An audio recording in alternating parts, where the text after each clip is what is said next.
Hello students, इस video में अपन बात करने वाले हैं चैप्टर फर्स्ट विद्युत आवेश तथा विद्युत क्षेत्र पार्ट सेकंड। इस वीडियो में अपन जिस टॉपिक के बारे में चर्चा करने वाले हैं, जिस टॉपिक को अपन पढ़ेंगे वो टॉपिक है आज का अपना आवेशन की विधियां।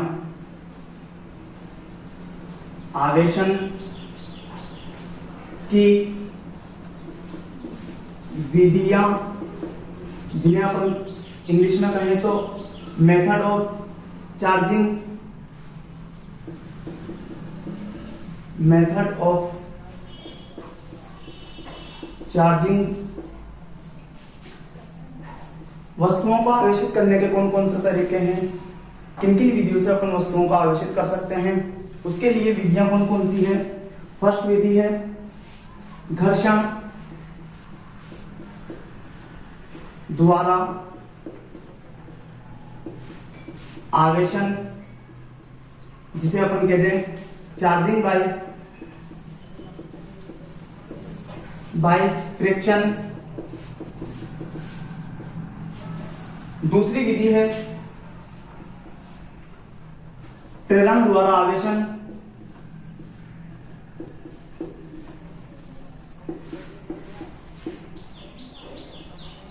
जिसे अपन कह देंगे चार्जिंग बाय इंडक्शन।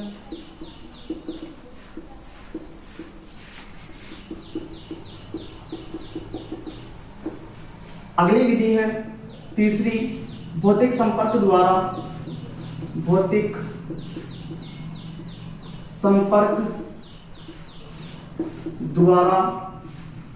आवेशन, जिसे अपन कह देंगे चार्जिंग बाय फिजिकल कॉन्टैक्ट।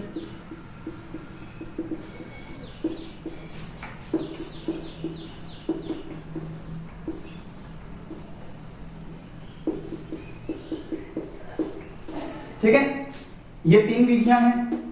इनके अलावा भी वस्तुओं को आवेशित करने की और भी विधियां हैं। ठीक है, लेकिन अपने जो सिलेबस में है वो तीन ही विधियां हैं, घर्षण द्वारा आवेशन, प्रेरण द्वारा आवेशन और भौतिक संपर्क द्वारा आवेशन। तो अपन सबसे पहले डिस्कस कर लेते हैं घर्षण द्वारा आवेशन या चार्जिंग बाय फ्रिक्शन।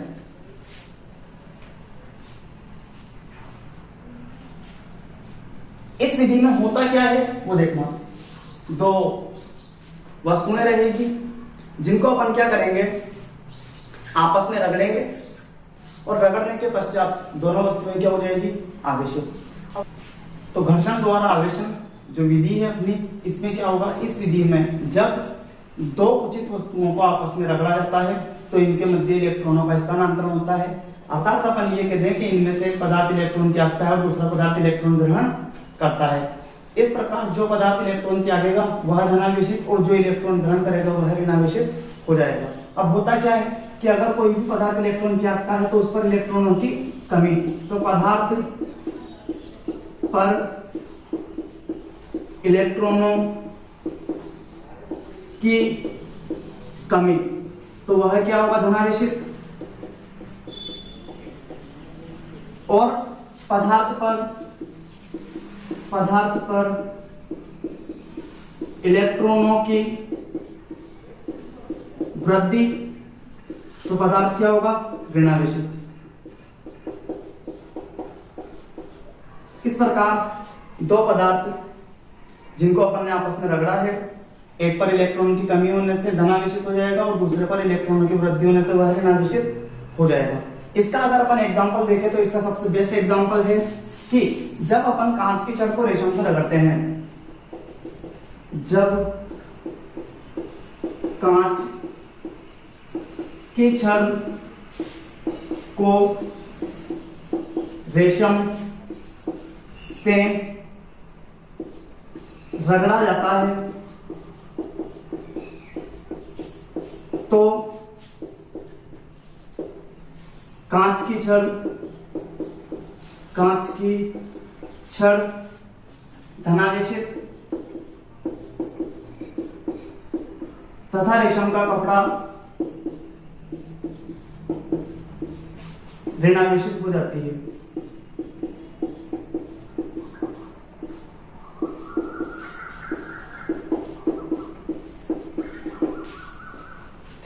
जब भी अपन कांच को रेशम के कपड़े से रगड़ेंगे तो कांच पर धनावेश आ जाता है और रेशम पर ऋणावेश आ जाता है। ठीक है, अब वस्तुओं पर धनावेश और ऋणावेश किस प्रकार से उत्पन्न होता है वो अपन यहां पे देख लेते हैं कि मान लो कि दो वस्तुएं हैं, वस्तु ए और वस्तु बी। ठीक है, इन दो वस्तुओं को अपन को क्या करना है, आपस में रगड़ना है। तो आपकी हथेलियों को आपस में रगड़ें, तो रगड़ने पर अपन देखते हैं कि अपनी हथेलियां गर्म हो जाती है। यानी जब भी अपन दो वस्तुओं को आपस में रगड़ते हैं तो रगड़ने के पश्चात ऊर्जा उत्पन्न होती है। अर्थात जब अपन ए और बी वस्तुओं को आपस में रगड़ेंगे तो रगड़ने के पश्चात या रगड़ने की क्रिया में इन दोनों के बीच में ऊर्जा उत्पन्न होगी, ऊर्जा उत्पन्न होती है। इस उत्पन्न ऊर्जा का उपयोग या तो ए के इलेक्ट्रॉन करके ए से बी में ट्रांसफर हो जाएंगे या फिर बी के इलेक्ट्रॉन इस ऊर्जा का उपयोग करके बी से ए में ट्रांसफर हो जाएंगे। तो अपने पास जो कंडीशन रहेगी, दो कंडीशन रहेगी। कंडीशन फर्स्ट, या तो इलेक्ट्रॉन ट्रांसफर हो सकते हैं ए से बी में। सेकंड कंडीशन है इलेक्ट्रॉन ट्रांसफर हो सकते हैं बी से ए में। ठीक है, अब इलेक्ट्रॉन ट्रांसफर ए से बी में होंगे या फिर बी से ए में होंगे, वो डिपेंड करेगा इनकी आयनाइजेशन एनर्जी पर। और आयनाइजेशन एनर्जी आप जानते हो किसी भी विलगित परमाणु से एक इलेक्ट्रॉन निकालने के लिए आवश्यक ऊर्जा उस परमाणु की आयनन ऊर्जा कहलाती है। तो मान लेते हैं एक परमाणु से इलेक्ट्रॉन निकालने की जो आयनन ऊर्जा है वो मान लेते हैं कम है, आयनाइजेशन एनर्जी ऑफ ए कम है आयनाइजेशन एनर्जी ऑफ बी। यानी ए से इलेक्ट्रॉन निकालने के लिए आवश्यक ऊर्जा कम और बी से इलेक्ट्रॉन निकालने के लिए आवश्यक ऊर्जा ज्यादा है। तो चूंकि ए से इलेक्ट्रॉन निकालने के लिए आवश्यक ऊर्जा कम है, इसलिए इस ऊर्जा का उपयोग करके ए के इलेक्ट्रॉन आसानी से बाहर निकल जाएंगे और ट्रांसफर हो जाएंगे किसमें, बी में। तब रगड़ने के पश्चात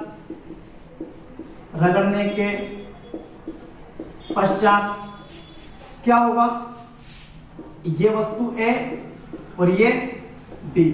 तो अपन पहले ही कह चुके हैं कि ए से इलेक्ट्रॉन निकालने के लिए आवश्यक ऊर्जा कम है, तो इलेक्ट्रॉन निकलेंगे किससे, ए से, और किसमें ट्रांसफर होंगे, बी में।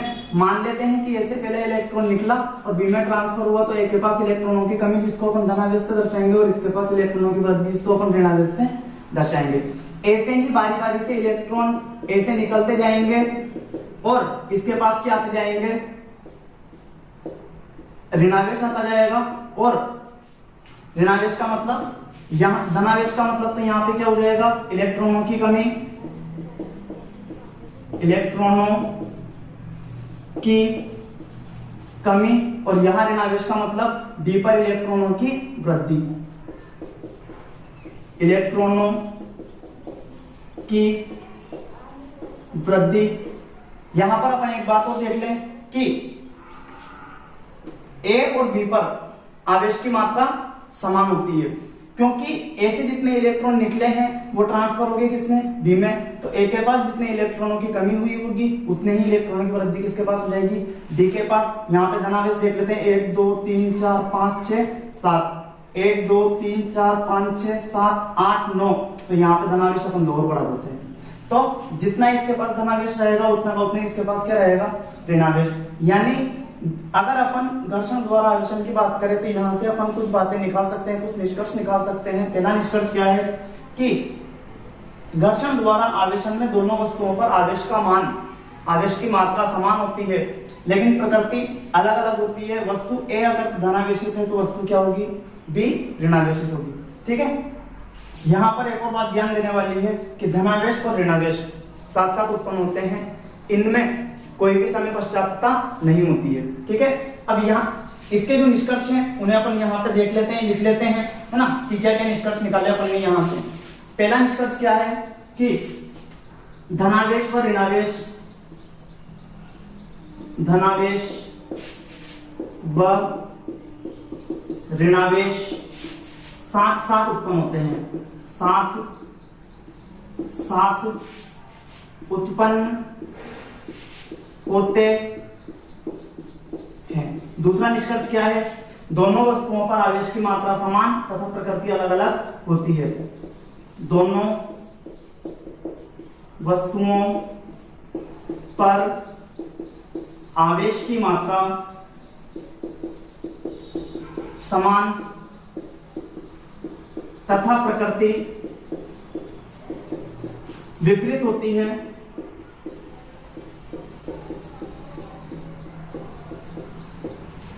एक और निष्कर्ष अपन यहाँ से ध्यान रख लेना, लिखने की तो जरूरत नहीं है कि घर्षण के पश्चात कौन सी वस्तु धनावेशित होगी और कौन सी ऋणावेशित होगी, ये उनकी आयनन ऊर्जाओं पर निर्भर करता है। जिस वस्तु की आयनन ऊर्जा कम है वो धनावेशित होगी और जिसकी आयनन ऊर्जा ज्यादा है वो ऋणावेशित होगी।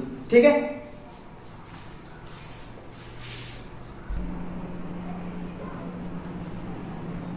घर्षण द्वारा आवेशन में ही आपको एक इंपॉर्टेंट बात बता देता हूं कि यहाँ पर अपन ने क्या है, पदार्थों की एक श्रेणी बनाई गई है। इस श्रेणी में पदार्थों को इस प्रकार से व्यवस्थित किया गया है कि दो पदार्थों को अगर आपस में रगड़ें तो सारणी में जो पहले पदार्थ आ रहा है वह धनावेशित होगा और बाद में आने वाला पदार्थ ऋणावेशित होगा।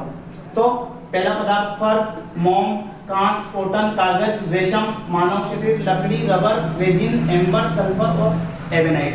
ठीक है, देखो अभी अपन ने जो एग्जांपल लिया था वो लिया था कांच का, कांच, और लिया था रेशम।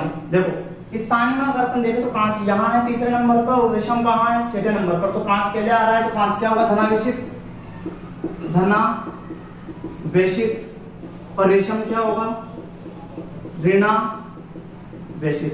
ठीक है, यहां पर देखो आपको एक भ्रम हो सकता है, क्या हो सकता है कि कांच धनावेशित है तो कांच हमेशा ही धनावेशित होता होगा, रेशम ऋणावेशित है तो रेशम हमेशा ही ऋणावेशित होता होगा। ऐसा बिल्कुल भी नहीं है। किसी भी पदार्थ का धनावेशित और ऋणावेशित होना इस बात पर डिपेंड करेगा कि अपन उसको किस पदार्थ से रगड़ रहे हैं। ठीक है, जैसे कि मान लो कांच को अपन ने रेशम से रगड़ा था तो कांच क्या हुआ था, धनावेशित। लेकिन अगर मैं कांच को फर से रगड़ूं, कांच को रगड़े किससे, फर से, तो इस सारणी में अगर अपन देखें तो सारणी में फर पहले आ रहा है कांच से तो फर होगा धनावेशित और कांच क्या होगा, ऋणावेशित। तो ध्यान रखना कांच धनावेशित भी हो सकता है और कांच ऋणावेशित भी हो सकता है। ठीक है, तो ये जो भ्रम आ सकता था कि कांच हमेशा धनावेशित होता होगा या रेशम हमेशा ऋणावेशित होता होगा, ऐसा बिल्कुल भी नहीं है। इस भ्रम को दिमाग से निकाल दें। जैसे रेशम के लिए अगर अपन बात कर लें, रेशम को अपन ने पहले कांच से रगड़ा था, रेशम को रबर से रगड़ दो, रेशम को रगड़ो किससे, रबर से। तो यहां पर रेशम पहले आ रहा है तो रेशम क्या होगा, धनावेशित, धनावेशित, और रबर क्या होगा, ऋणावेशित। ठीक है, तो किसी भी पदार्थ का धनावेशित और ऋणावेशित होना इस बात पर निर्भर करेगा कि उस पदार्थ को अपन किस पदार्थ से रगड़ रहे हैं। अगर पदार्थ की आयनाइजेशन एनर्जी, आयनन ऊर्जा इस पदार्थ से कम है तो धनावेशित, और अगर पदार्थ की आयनन ऊर्जा इससे ज्यादा है तो ऋणावेशित होगा। तो पदार्थ का धनावेशित और ऋणावेशित होना पदार्थों की आपेक्षिक आयनाइजेशन एनर्जी पर निर्भर करता है। ठीक है, तो ये आपका जो डाउट था ये क्लियर हो जाना चाहिए, इसमें कोई भी आपके डाउट नहीं रहना चाहिए। ठीक है, अभी अपन ने विधि पढ़ी है घर्षण द्वारा आवेशन, पहली विधि कंप्लीट हो चुकी है। दूसरी विधि अपन देखते हैं प्रेरण द्वारा आवेशन। प्रेरण द्वारा आवेशन, चार्जिंग बाय इंडक्शन। ठीक है, इस प्रक्रिया में एक आवेशित वस्तु द्वारा उदासीन वस्तु पर बिना स्पर्श किए ही विपरीत प्रकृति का आवेश उत्पन्न कर दिया जाता है।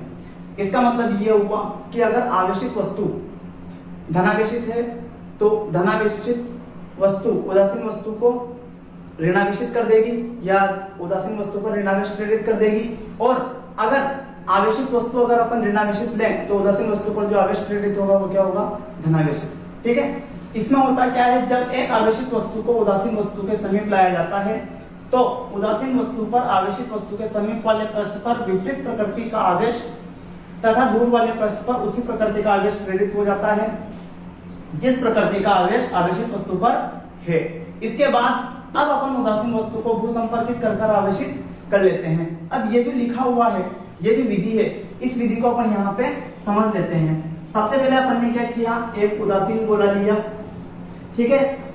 उदासीन गोले का मतलब आप ये समझें कि इस पर जितना धनावेश है उतना का उतना ही क्या है, ऋणावेश, यानी जितना इस पर पॉजिटिव चार्ज है उतना ही क्या है, नेगेटिव, ठीक है। ये ध्यान रखना, क्योंकि जितना पॉजिटिव होगा उतना ही नेगेटिव होगा, तो टोटल कितना हो जाएगा, 0। और इस गोले पर टोटल अभी चार्ज कितना है, 0। इसका मतलब ये क्या है, उदासीन गोला अभी क्या है, उदासीन। अब जैसे ही अपन इस गोले के समीप किसी छड़ को लेकर आएंगे, आवेशित छड़ को लेकर आए, ठीक है, तो जैसे ही अपन इसके समीप आवेशित छड़ को लेकर आएंगे तो क्या होगा देखना। मान लो कि मैं यहाँ पर धनावेशित छड़ लेके आ रहा हूं, तो धनावेशित छड़ लेके आऊंगा तो आवेश का एक गुण होता है, समान आवेश एक दूसरे को प्रतिकर्षित और विपरीत आवेश एक दूसरे को आकर्षित करते हैं। तो यहाँ पर आप ऐसा समझते हैं कि पॉजिटिव नेगेटिव को क्या करेगा, आकर्षित, और पॉजिटिव को क्या करेगा, प्रतिकर्षित। फलस्वरूप इस आवेशित वस्तु के समीप वाले पृष्ठ पर तो नेगेटिव आ जाएगा और दूर वाले पृष्ठ पर पॉजिटिव आ जाएगा, जो कि अपनी विधि में भी यही है।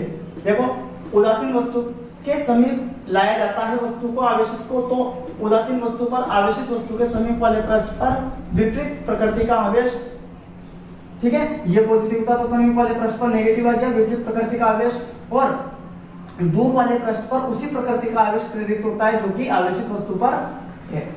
इसके बाद अगर अब अपन यहाँ पे कहें कि वस्तु आवेशित है या नहीं है, तो अभी ये वस्तु उदासीन है। क्यों? क्योंकि अभी भी इस पर जितना ऋणावेश है उतना का उतना ही क्या है, धनावेश, यानी टोटल चार्ज अभी भी इस पे कितना है, 0। अब अपन चाहते हैं कि ये वस्तु क्या हो, आवेशित, तो इसके लिए अपन क्या करते हैं, वस्तु को या वस्तु पर धनावेश को हटाने के लिए इसको क्या कर लेते हैं, भूसंपर्कित। भूसंपर्कित का मतलब यह है कि इसके एक भाग को पृथ्वी से जोड़ देते हैं, जिससे क्या होगा, धनावेश सारा का सारा नष्ट हो जाएगा। और नष्ट कैसे होगा वो देखना। धनावेश का मतलब क्या है, इलेक्ट्रॉनों की कमी। तो इलेक्ट्रॉनों की जो कमी है वो कहां से पूरी होगी, पृथ्वी से। इलेक्ट्रॉन पृथ्वी से ऊपर आते जाएंगे और यहाँ पे इलेक्ट्रॉनों की कमी को पूरा करते जाएंगे। पहला इलेक्ट्रॉन आया, पहला धनावेश खत्म, दूसरा इलेक्ट्रॉन आया, दूसरा धनावेश खत्म। इस प्रकार से सारा धनावेश क्या हो जाएगा, खत्म हो जाएगा। फिर इसके बाद इस कनेक्शन को अपन यहाँ से हटा सकते हैं, क्योंकि सारा धनावेश, सारे इलेक्ट्रॉनों की कमी खत्म होने के बाद कोई भी इलेक्ट्रॉन अब पृथ्वी से चालक की ओर नहीं आएगा। अब आगे क्या होगा देखना कि इस कनेक्शन को अपन हटा सकते हैं, जिसे अपन इस प्रकार से दर्शा सकते हैं कि ये पॉजिटिव चार्ज इसके समीप है, ये नेगेटिव चार्ज, ठीक है। इसको इस प्रकार से दर्शा सकते हैं। और ध्यान दें कि जब तक अपन इसको भूसंपर्कित करके और इस कनेक्शन को नहीं हटाते, तब तक इस छत को यहां से हटाना नहीं है, समीप ही रखना है, ठीक है। नहीं तो पॉजिटिव और नेगेटिव चार्ज वापस अव्यवस्थित हो जाएगा। आगे देखें, अब अंतिम स्थिति में अपन क्या करेंगे, अंतिम चरण जो इसका रहेगा उसमें अपन क्या करेंगे, इसको हटा देंगे आवेशित वस्तु को उदासीन वस्तु से, सॉरी गोले से। तो ये इस गोले पर जो नेगेटिव चार्ज प्रेरित हुआ है वो सारे गोले पर समान रूप से क्या हो जाएगा, विकृत हो जाएगा। और इस प्रकार जो उदासीन गोला था वो क्या हो जाएगा, आवेशित, ठीक है। देखो, इस वाली विधि में कुछ बातें ध्यान देने वाली हैं। पहली बात क्या ध्यान रखोगे, देखो ये जो स्टैंड है, जिस स्टैंड पर अपन ने रखा हुआ है इस गोले को, ये कुचालक होनी चाहिए। क्या होनी चाहिए, कुचालक, ठीक है। क्योंकि अगर चालक रही तो अपन यहाँ पर जो आवेश उत्पन्न कर रहे हैं गोले पर वो पृथ्वी में वापस उतर जाएगा, तो फिर अपना तो कोई मतलब ही निकला, वापस जो गोला आवेशित हुआ था वो वापस निरावेशित हो जाएगा। तो ये क्या होनी चाहिए, कुचालक। दूसरी बात और यहाँ पर ये होनी, देखते हैं अपन कि जैसे अपन धनावेशित छड़ को लेकर आ रहे थे, तो गोला जो आवेशित हुआ वो किस आवेश से आवेशित हुआ है, ऋणावेश से। और अगर मान लो मैं यहाँ पर ऋणावेश लेकर आता तो यहाँ पे इस गोले पे क्या आता, धनावेश। तो यहाँ पर एक बात और ध्यान रखना कि इस पूरी विधि में या उदासीन वस्तु को आवेशित करने के दौरान ये जो वस्तु है जिसे अपन समीप लेके आ रहे हैं, आवेशित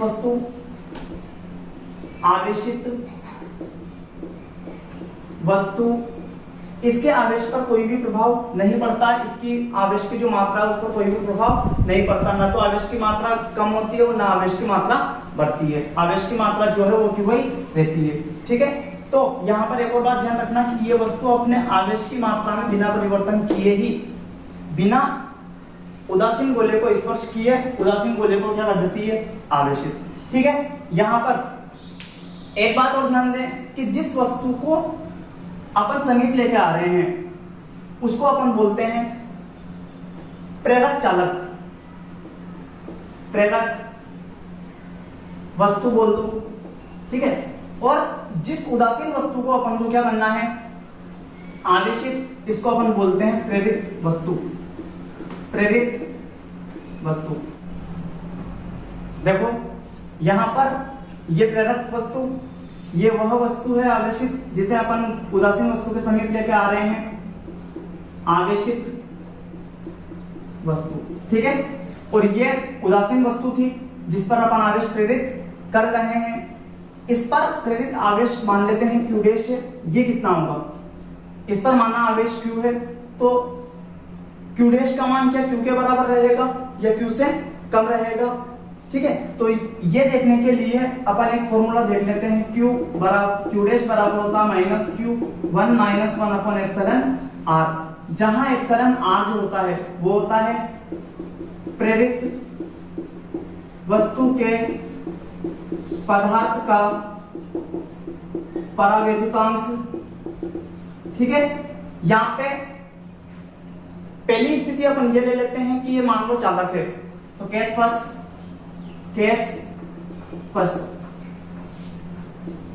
प्रेरित वस्तु चालक हो, प्रेरित वस्तु चालक हो।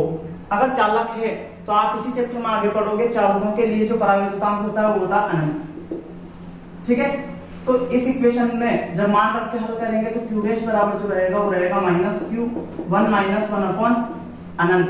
ठीक है, तो यहां से -Q1 - 1 में अनंत का भाग दो 0, तो अपने पास आ जाएगा Q डैश बराबर Q माइनस का Q। इसका मतलब क्या हुआ कि इस प्रेरित वस्तु पर जो आवेश रहेगा प्रेरक वस्तु पर आवेश के बराबर रहेगा, लेकिन प्रकृति क्या रहेगी, विपरीत। यानी अगर प्रेरित वस्तु चालक है तो इस पर प्रेरित आवेश का मान आवेशित वस्तु पर आवेश के बराबर होगा। ठीक है, अब यदि अगर अपन बात कर लें कि चालक नहीं है, केस सेकंड कि चालक नहीं है, अगर चालक नहीं है तो अन्य परावैद्युत माध्यमों के लिए, अन्य परावैद्युत माध्यम के लिए, ठीक है, तो अन्य परावैद्युत माध्यम के लिए एप्सिलॉन आर का मान अनंत नहीं होता। ठीक है, और एप्सिलॉन आर का मान बड़ा होता है किससे, 1 से, या लगभग बराबर होता है। ठीक है, तो इस स्थिति में जब अपन ये सारे मान इस इक्वेशन में, इक्वेशन फर्स्ट से मान रखकर जब अपन देखते हैं तो 1 - 1 अपॉन एप्सिलॉन आर का जो वैल्यू आएगी वो वैल्यू 1 से कम आएगी। इसका मतलब Q डैश का जो मान रहेगा वो कम रहेगा किससे, -Q से। ठीक है, यानी केवल चालकों के लिए ही इस आवेश का मान प्रेरक वस्तु पर आवेश के बराबर रहेगा, और अन्य परावैद्युत माध्यमों के लिए Q डैश का मान Q से कम रहेगा। ठीक है, इस एक्सपेरिमेंट को जो अपन ने कल देखा था, इस एक्सपेरिमेंट में जो कागज के छोटे छोटे टुकड़े चिपकते हैं, इसमें होता क्या है वो देखें कि पहले अपन इस प्लास्टिक के पाइप को कपड़े से रगड़कर आवेशित करते हैं, और ये पाइप जिस पर आवेश आने के बाद ये कागज के छोटे छोटे टुकड़ों पर विपरीत आवेश प्रेरित करके उनको आकर्षित कर लेता है। तो यहाँ पे 2 विधियां काम में आती है। पहली विधि होती है घर्षण द्वारा आवेशन, और दूसरी होती है प्रेरण द्वारा आवेशन, जिसमें पहली विधि द्वारा तो इस पाइप को आवेशित किया जाता है, और दूसरी विधि में ये पाइप कागज के छोटे छोटे टुकड़ों पर विपरीत आवेश प्रेरित करके उनको आकर्षित कर लेता है। ठीक है, आवेशन की विधियों में अपन अब तीसरी विधि देखते हैं, चालन द्वारा आवेशन।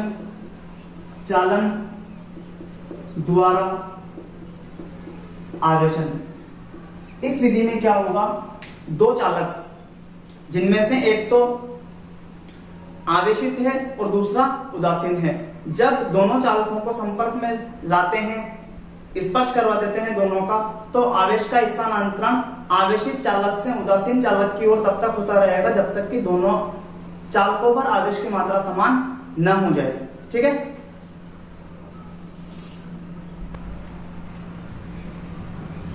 इसे अपन देख लेते हैं कि एक चालक अपन लेते हैं ए, जिस पर आवेश Q मान लेते हैं। ठीक है, पॉजिटिव चार्ज है, ये चालक है ए जो कि आवेशित है, और दूसरा चालक है बी, ये उदासीन है। इनको भौतिक संपर्क में लाने के दो तरीके हैं, या तो डायरेक्ट टच कर दो या फिर दोनों को किसी चालक तार से संपर्कित कर दो। तो यहाँ पर अपन किसी चालक तार से संपर्कित कर देते हैं इसे समझने के लिए। तो संपर्क करने के पश्चात, संपर्क के पश्चात क्या होगा देखना कि ये ए और ये बी, इस पर आवेश है पॉजिटिव, ये उदासीन है। ठीक है, अब धनावेशित है, तो धनावेशित का मतलब अपन जानते हैं इलेक्ट्रॉनों की कमी। धनावेशित यानी इलेक्ट्रॉनों की कमी। अगर इलेक्ट्रॉनों की कमी है तो ये चालक ए इलेक्ट्रॉनों की कमी कहां से पूरी करेगा, बी चालक से। ठीक है, तो यहां से बी से ए की ओर इलेक्ट्रॉन जाते जाएंगे। मान लो पहला इलेक्ट्रॉन गया इधर, इसकी इलेक्ट्रॉनों की कमी को एक को पूरी कर देगा और बी के पास कमी हो जाएगी। इस प्रकार से बी से ए की ओर इलेक्ट्रॉन स्थानांतरित होते रहेंगे और इस पर इलेक्ट्रॉनों की कमी समाप्त होती जाएगी और इस पर इलेक्ट्रॉनों की कमी आती जाएगी। यानी ए पर तो इलेक्ट्रॉनों की कमी समाप्त होती जाएगी और बी पर इलेक्ट्रॉनों की कमी होती जाएगी। एक स्थिति ऐसी आ जाएगी जब ए और बी पर दोनों पर इलेक्ट्रॉनों की कमी समान हो जाएगी। उस स्थिति में ना तो इलेक्ट्रॉन बी से ए की ओर जाएंगे और ना ए से बी की ओर जाएंगे। यानी इस स्थिति में इलेक्ट्रॉनों का स्थानांतरण रुक जाएगा। अब अगर अपन यहाँ पे देखें तो यहाँ पहले आवेश क्यों था, देख लो 1 2 3 4 5 6 7 8। अब कितना है, 1 2 3 4, 1 2 3 4। इसका मतलब ये हुआ इस पर भी आवेश Q/2, इस पर भी आवेश Q/2। ठीक है, तो यहां पर एक और विशेष बात मैं आपको बता दूं कि जब भी अपन इस विधि से, चालन विधि से उदासीन चालक को संपर्कित करके आवेशित करते हैं तो उस पर जो आवेश आएगा वो कितना रहेगा, Q/2। ऐसा तभी होगा जब दोनों चालकों के आकार समान हो। यदि दोनों चालकों के आकार समान नहीं हो तो ऐसा होना भी जरूरी नहीं है। ठीक है, क्यों, इसका कारण अपन जानेंगे विभव वाले चैप्टर में, चैप्टर नंबर 2 में, कि ऐसा क्यों किया अपन ने कि दोनों समान आकार के चालक लिए हैं। अगर समान आकार के चालक हैं तो दोनों पर आवेश की मात्रा समान रहेगी, और अगर ये चालक असमान आकार के होते तो दोनों पर समान आवेश या आवेश की मात्रा समान नहीं होती। ठीक है, आगे देखो, यहां पर एक बात और ध्यान रख लेना कि उदासीन चालक पर जो आवेश रहेगा वो क्या रहेगा, इस पर आवेश Q है, धनावेशित है, तो उदासीन वस्तु पर भी आवेश क्या रहेगा, धनावेशित ही रहेगा। यानी उदासीन वस्तु पर जो आवेश आता है वो उसी प्रकृति का आता है जो आवेशित वस्तु पर है। इसकी एक सीमा, लिमिटेशन देख लो कि इस विधि से केवल, इस विधि से केवल चालकों को ही आवेशित कर सकते हैं, चालकों को ही आवेशित कर सकते हैं। ठीक है, इस विधि से अपन कुचालक को आवेशित नहीं कर सकते, जबकि इसके पहले अपन ने जो विधियां देखी थी उन विधियों में क्या होता है, ठीक है, चालक और कुचालक दोनों को आवेशित कर सकते थे, लेकिन ये एक विशेष विधि है जिससे केवल अपन चालकों को ही आवेशित कर सकते हैं। यहाँ पे एक बात को ध्यान देना, अगर अपन थोड़ा ध्यान दें यहाँ पर, तो इस पर आवेश क्यों था, इस पर 0, तो अंतिम जो आवेश है दोनों चालकों पर वो कितना रहा होगा, तो Q प्लस 0/2 यानी Q/2, प्रत्येक चालक पर जो आवेश आया वो कितना है, Q/2। तो यहाँ पर जनरल अपन सभी के लिए एक व्यापक फॉर्मूला निकाल सकते हैं कि मान लो दो चालक हैं, पहले तो अपने पास ऐसा था कि ये आवेशित था, ये उदासीन था, तो Q/2, लेकिन अगर ऐसा हो कि इस पर आवेश Q1 और इस पर आवेश कितना हो, Q2, तो इनको अगर अपन संपर्कित कर दे तो संपर्क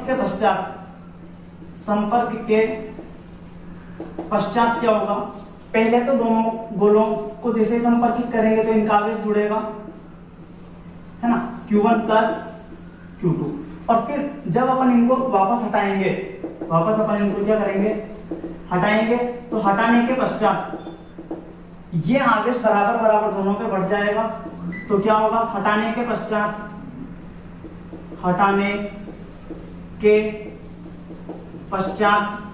क्या होगा, इस पर जो आवेश रहेगा वो क्या रहेगा, Q1 प्लस Q2, इसका आधा हाफ, और दूसरा जो चालक है उस पर भी आवेश क्या रहेगा, वही Q1 प्लस Q2/हाफ। यानी पहले तो एक आवेशित ले रहे थे, अन्य उदासीन ले रहे थे, मान लो अगर दोनों ही आवेशित हो और अलग अलग आवेश की मात्रा से आवेशित हो, तो उस स्थिति में दोनों चालकों को संपर्कित करके जब हटाएं तो अंतिम आवेश प्रत्येक चालक पर जो रहेगा दोनों आवेशों के योग का आधा हो जाएगा, और प्रत्येक पर आवेश की मात्रा समान होगी। ठीक है, अब अपन आवेशन की विधियों से संबंधित कुछ क्वेश्चन देख लेते हैं। फर्स्ट क्वेश्चन है जो कि एनसीईआरटी बुक का है, एनसीईआरटी बुक का क्वेश्चन है। आपसे पूछा गया है कि आप किसी धातु के गोले को स्पर्श किए बिना कैसे आवेशित कर सकते हैं। तो अपन ने 3 विधियां पढ़ी है, उन 3 विधियों में से कौन सी विधि है बोलो, तो क्या आंसर आएगा इसका, प्रेरण द्वारा आवेशित कर सकते हैं। ठीक है, दूसरा क्या है, समान प्रकृति के आवेशों के मध्य प्रतिकर्षण होता है। जानते हैं अपन समान आवेश एक दूसरे को क्या करते हैं, प्रतिकर्षित, और विपरीत आवेश एक दूसरे को आकर्षित। आपसे पूछा गया है क्या इनके मध्य आकर्षण संभव है, तो इसका आंसर आप क्या दोगे, हाँ, इनके मध्य आकर्षण संभव है। कब, जब एक वस्तु पर आवेश की मात्रा काफी ज्यादा हो दूसरी वस्तु की तुलना में। ठीक है, दूसरी वस्तु की तुलना में, तो उस स्थिति में ये जो बड़ी आवेशित वस्तु है ये छोटी आवेशित वस्तु पर विपरीत प्रकृति का आवेश प्रेरित करके उसको क्या कर लेगी, आकर्षित कर लेगी। ठीक है, तो इसका आंसर किस प्रकार से दोगे, हाँ, ऐसा हो सकता है कि दो समान आवेशित वस्तुओं के बीच में आकर्षण हो, लेकिन कब, जब एक वस्तु पर आवेश की मात्रा काफी अधिक हो अन्य वस्तु की तुलना में। ठीक है, तीसरा क्वेश्चन है आवेशन का कारण क्या है। आपसे पूछा गया है कि वस्तुएं आवेशित क्यों होती है, तो इसका सीधा सा आंसर है, दो वस्तुओं के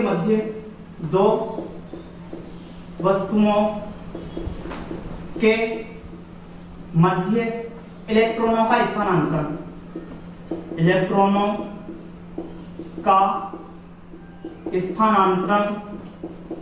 ही आवेशन का कारण है, आवेशन का कारण है। ठीक है,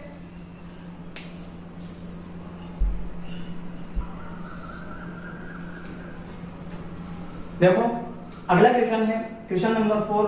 समान आकार के दो गोलाकार चालक ए और बी कुछ दूरी पर हैं। चालक ए पर 20 माइक्रोकूलम आवेश है और चालक बी उदासीन है। यदि इन्हें स्पर्श कराकर अलग कर दें तो अब प्रत्येक चालक पर आवेश का मान अपन को बताना है। हाँ, एक बात और ध्यान दें यहाँ पे कि धनावेश ऋणावेश नहीं दिया हुआ है तो कोई आपत्ति वाली बात नहीं है। इसका आंसर क्या होगा? तो सबसे पहले तो अपन क्या है, चालक ए, इस पर आवेश कितना है 20 माइक्रो कूलाम, बी इस पर आवेश कितना है 0, Q1 कितना 20 माइक्रो कूलाम, Q2 कितना 0। ठीक है, जब दोनों को संपर्कित करेंगे तो क्या होगा, Q1 प्लस Q2 बराबर 20 माइक्रो कूलाम प्लस 0 बराबर कितना आ जाएगा 20 माइक्रो कूलाम। और जब इन्हें वापस संपर्कित करके अलग करेंगे तो अलग करने पर क्या होगा, आवेश की मात्रा हम जानते हैं Q1 प्लस Q2/2 और इस पर भी Q1 प्लस Q2/2। तो इस पर आवेश Q1 प्लस Q2 कितना 20, तो ये आ जाएगा 20/2 माइक्रो कूलाम यानी 10 माइक्रो कूलाम, और इस पर भी कितना आवेश आएगा 10 माइक्रो कूलाम। ठीक है, यदि इसी क्वेश्चन को अपन आगे बढ़ाएं और इस क्वेश्चन में अगर अपन ये कहें, क्वेश्चन नंबर 5 कह दें इसे कि दो चालक कुछ दूरी पर है, चालक ए पर 20 माइक्रो कूलाम माइनस में और चालक बी पर जो आवेश है पर पॉजिटिव 40 या 60 माइक्रो कूलाम आवेश है। ठीक है, तो इस पर आवेश नेगेटिव है 20 माइक्रो कूलाम और इस पर 60 है, तो इसको अगर अपन सोल्व करें तो इसके पास माइनस का 20 और इस पर कितना है प्लस का 60। तो अब क्या होगा, संपर्कित करते ही दोनों आवेश पहले तो जुड़ेंगे, तो 20 और 60, ये माइनस का 20 और ये 60 माइक्रो कूलाम कितना हो गया, प्लस 60 में से माइनस 20 तो प्लस का 40 माइक्रो कूलाम। और फिर जब दोनों को संपर्कित करके अलग अलग कर देंगे तो आवेश Q1 plus Q2/2 Q1 plus Q2/2 तो कितना हो जाएगा प्लस 40/2 प्लस 40/2 यानी 20 माइक्रो कूलाम, और इस पर भी कितना आएगा 20 माइक्रो कूलाम। ठीक है, यदि अगर अपन यहाँ पे आवेश की मात्रा और चेंज कर दें तो अपन उनके लिए भी आंसर निकाल सकते हैं। आप तो सिर्फ ये फॉर्मूला ध्यान रखना कि दो चालक जिन पर आवेश Q1 और Q2 है, संपर्कित करके जब अलग कर रहे हैं तो उन पर आवेश की मात्रा क्या रहेगी Q1 प्लस Q2/2। ठीक है, ये फॉर्मूला केवल तभी लागू होगा जब दोनों आवेश समान आकार के हो। ठीक है, इससे रिलेटेड और भी क्वेश्चन अपन विद्युत बल पढ़ेंगे, वहां पे करेंगे। ठीक है, देखो क्वेश्चन नंबर 6, यदि एक कंगा सूखे बालों से गुजारा जाता है तो यह कागज के छोटे छोटे टुकड़ों को आकर्षित कर लेता है, क्यों? ठीक है, फिर आगे उसने बोला है कि बाल यदि भीगे हो तब क्या होगा। ठीक है, तो इसमें क्या होगा कि जब कंघा अपन सूखे बालों को घुमाते हैं तो सूखे बालों और कंघों के बीच में पर्याप्त घर्षण होने के कारण कंघा क्या हो जाएगा आवेशित, यानी कंघा सर्वप्रथम घर्षण द्वारा आवेशित होगा। उसके बाद जब अपन उस कंघे को कागज के छोटे छोटे टुकड़ों के समीप लेकर जाएंगे तो कंघे पर उपस्थित आवेश कागज के छोटे छोटे टुकड़ों पर विपरीत आवेश प्रेरित करके उन्हें आकर्षित कर लेगा। ठीक है, इस प्रकार से कंघा कागज के छोटे छोटे टुकड़ों को अपनी ओर आकर्षित कर लेता है। लेकिन यदि बाल भीगे हो तो उस स्थिति में कंघे और बालों के बीच में पर्याप्त घर्षण न होने के कारण कंघा आवेशित नहीं हो पाता है और वह कागज के छोटे छोटे टुकड़ों को आकर्षित भी अब नहीं करेगा। ठीक है,